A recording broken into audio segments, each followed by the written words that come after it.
मैं आपके शहर के एक बड़े महंगे होटल में ठहरा हुआ हूं। उस होटल में मैं रात में मैंने एक ड्रॉस खोली। आपने इसका नाम मद्रास से चेन्नई कर दिया।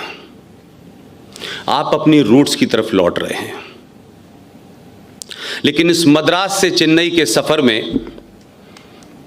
होटल के मालिक, मैंने सुना है, कोई जैन साहब हैं। लेकिन होटल के कमरे की ड्रॉज में होली बाइबल रखी हुई थी। मेरा कोई ऐतराज नहीं है, मेरा कोई बाइबल से ऐतराज नहीं है, क्योंकि हर कदम कदम पे, और इस तमिलनाडु का सबसे बड़ा अखबार, जिसे आप नाम से हिंदू कहते हैं लेकिन हरकतें मुसलमानों वाली हैं, एक हाथ में वो मेरे अखबार था, और जो हिंदुस्तान में सेकुलरिज्म का सबसे ज्यादा दम भरा जाता है।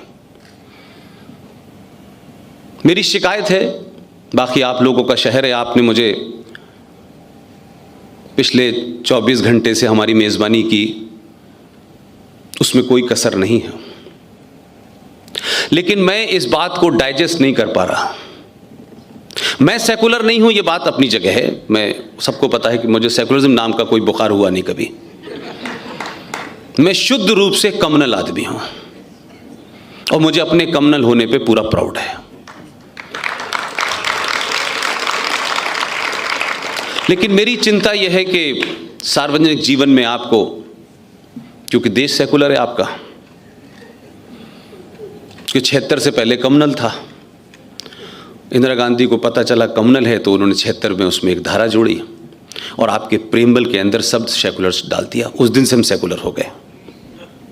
उस सेकुलरिज्म में मैं ये पूछना चाहता हूं कि जैन साहब, आपने होटल इतना खूबसूरत बनाया, अगर आप ये कहते कि पुष्पेन साहब आपको पैसे नहीं देने, इस कमरे में रहना है, तो मैं कहता इसमें कुरान शरीफ भी रख दो। लेकिन आपने पूरे टैक्स समेत पैसे लिए और रात में कहा कि आप होली बाइबल ही पढ़ेंगे। अगर ये सेकुलर स्टेट है और जो सेकुलरिज्म की दुहाई देते हैं, तो फिर वहां पे गुरु ग्रंथ साहब, गीता और कुरान क्यों नहीं है? मैं उस होटल की पैसे भी दूंगा, रहूंगा भी, लेकिन भाई अगर सेकुलर स्टेट है तो फिर सारे धर्म ग्रंथ होने चाहिए। मैं जिस धर्म ग्रंथ में मेरा मानना होगा, जो मेरे दिल के नजदीक होगी, उसे पढ़ूंगा। लेकिन ये जो कंपल्सिव आपने मुझे रात भर होली बाइबल की छाया में रखा है, मैं सो नहीं पाया हूं। है किसी के लिए मुकद्दस किताब है, किसी के लिए पवित्र किताब है, उस पर मेरी कोई डिबेट नहीं है, होना चाहिए। लेकिन भाई मेरी मुकद्दस किताब मुझे वापस दो, या तो मुझे पैसे वापस करो। लिहाजा आप तमाम जागरूक लोग, क्योंकि जब मैं यहां आया था तो मुझे पता चला कि चेन्नई में या तो मद्रासी रहते हैं या जैन रहते हैं। तो जब आप इतना बड़ा कंट्रीब्यूशन करते हैं भाई, सारी यहाँ की अर्थव्यवस्था में आपका इतना बड़ा रोल है, और हमने तो सुना है कि दुनिया में जिसकी अर्थव्यवस्था बड़ी मजबूत होती है वो अपने टर्म्स पे काम कराता है। तो अमेरिका भी यही काम करता है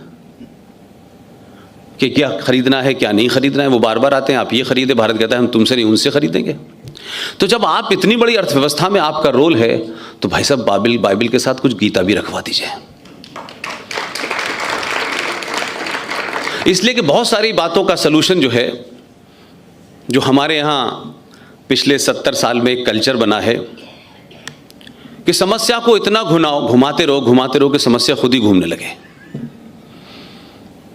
लेकिन इत्तेफाक से मेरा जन्म, मेरी तालीम, मेरी तरबियत उस जगह पे हुई जिसे मुस्लिम लीग का सबसे बड़ा गढ़ कहा जाता था, और जिस जगह से पाकिस्तान बनने की थ्योरी पैदा हुई। लिहाजा मेरी कुछ मामलों में अप्रोच जिन्ना जैसी है। मैं गांधी जी नहीं बनना चाहता। अगर आपको दुनिया में ताली बजवानी है, सबका अच्छा बनना है, तो गांधी जी बन जाइए। मुझे अपना घर, मुझे अपना राष्ट्र बचाना है, इसलिए मुझे जिन्ना बनने का ज़्यादा शौक़ है।